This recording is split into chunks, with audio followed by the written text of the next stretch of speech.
दंडवत प्रणाम मंडळी परब्रह्मज्ञान यूट्यूब चॅनलवर आपल्या सर्वांचं स्वागत आहे।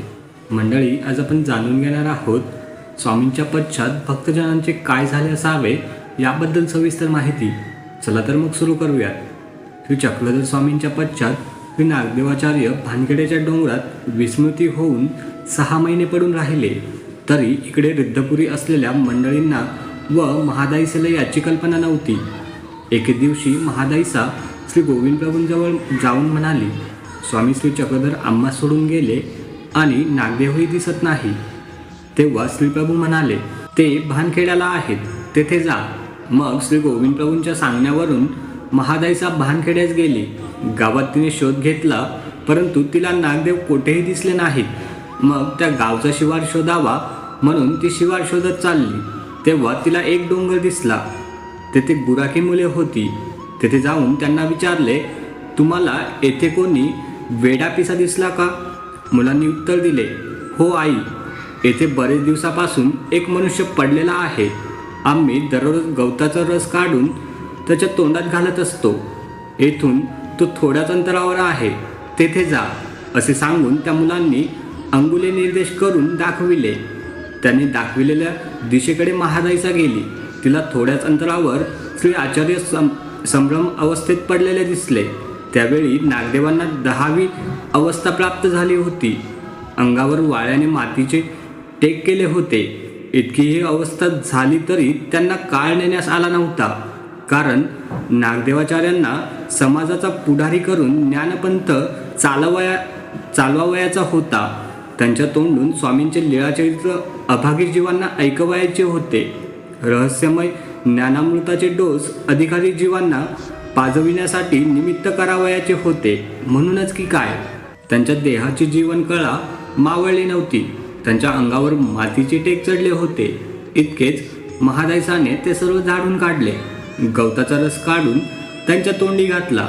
रस पोहोचताच ते सावध झाले। तिने त्यांना पाठीवर घेऊन गावाजवळ आणले, म्हणजेच भानखेड्याजवळ आणले। गावातून दूध आणून पाजविले।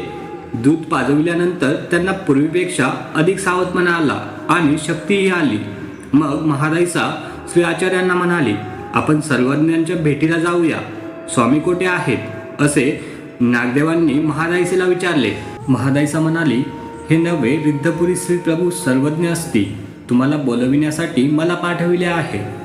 मला ते माहीत नाही। श्री प्रभू गिराप्रभू माझा देव श्री चक्रधरच आहे, असे नागदेवांनी महादाईसाला उत्तर दिले। असे कसे म्हणत आहात? स्वामींनी मला तुमच्या सांभाळी घातले आणि तुम्हाला श्रीप्रभूंच्या सांभाळी घातलं, अशी महादाईसांनी मागील आठवण करून दिली। महादाईसाने दिलेल्या उत्तरामुळे नागदेवांचा संभ्रम दूर झाला, स्मृती उजळली व त्यांनी रिद्धपूरला जाण्याचा निश्चय केला।